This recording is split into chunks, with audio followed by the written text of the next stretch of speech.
Hey guys, and welcome back to my channel. This week I am doing another sermon by teens for teens. So this week I've been kind of like throwing around the idea of doing a friendship series in this series. So I just wanted to do like a little bit of a series about like the biblical meaning of friendship and just what that is and how God intended friendships to be, because I feel like as teenagers nowadays, friendships are very just distorted. Like they're just so far away from what they should be. You know, it's over reliance or just wanting to be alone all the time. Like there's really no middle ground, and the Bible is the middle ground, and it tells us how we can have the best and the most healthy friendships and relationships where we get a lot out of them. So I just wanted to share with you guys a couple of scriptures over, there are many in the Bible, you can look them up, but I picked out a couple that I think best describe what is friendship. So this first one is, what is friendship? So let's get started. So the first scripture I picked out is 1 Corinthians 15:33, and that reads, "Do not be misled. Bad company corrupts good character."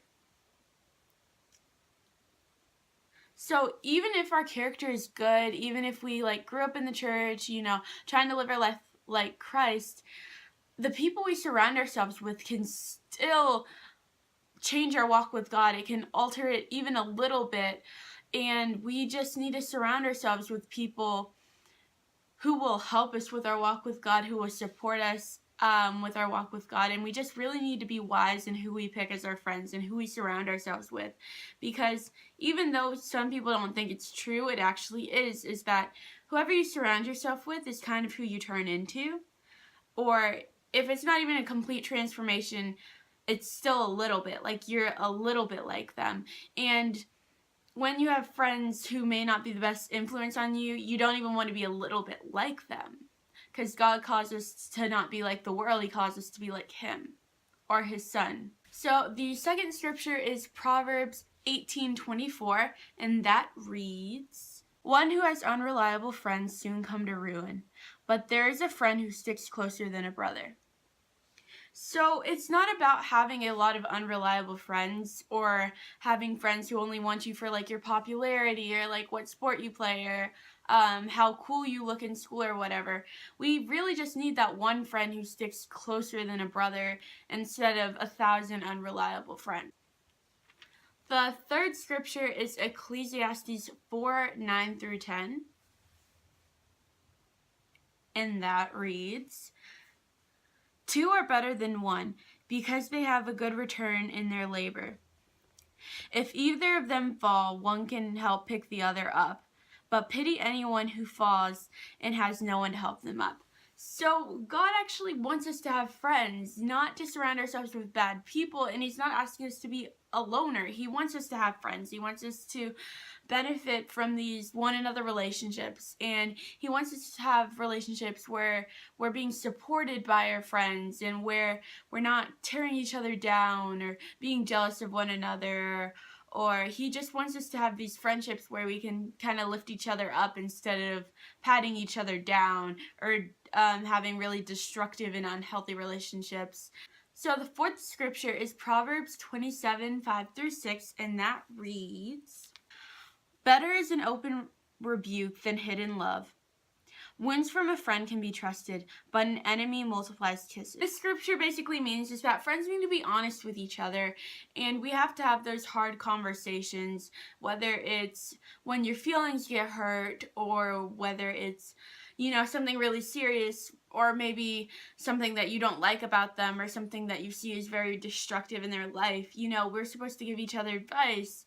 So we just really need to be helping out our friends, because often the people who don't stick around, they often are the friends who are like, oh, everything's fine, but they secretly have a list of everything they feel like you're doing wrong.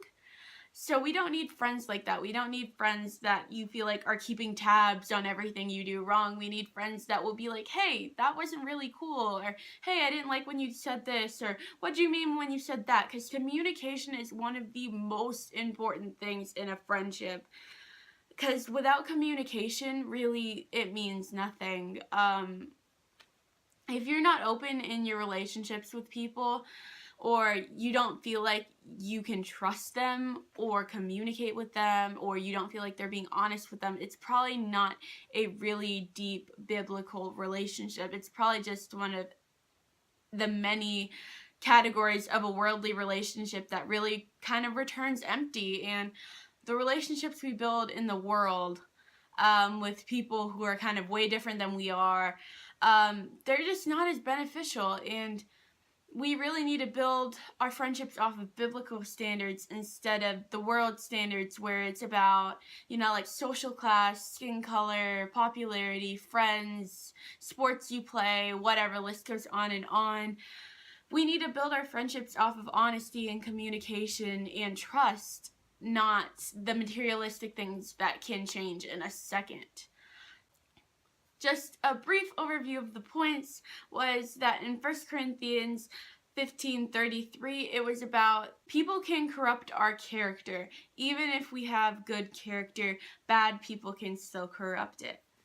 Proverbs 18:24 was about unreliable friends do not last. Ecclesiastes 9-10 was about we need to have friends just to get through everyday life. And Proverbs 27:5-6 was about that we just need to be honest and open with our friends. So thank you guys so much for watching this video. If you guys have any ideas for future sermon ideas or for the friendship series, you can leave it down below. So thank you for watching this video, and I will see you next Sunday. Goodbye! Bye.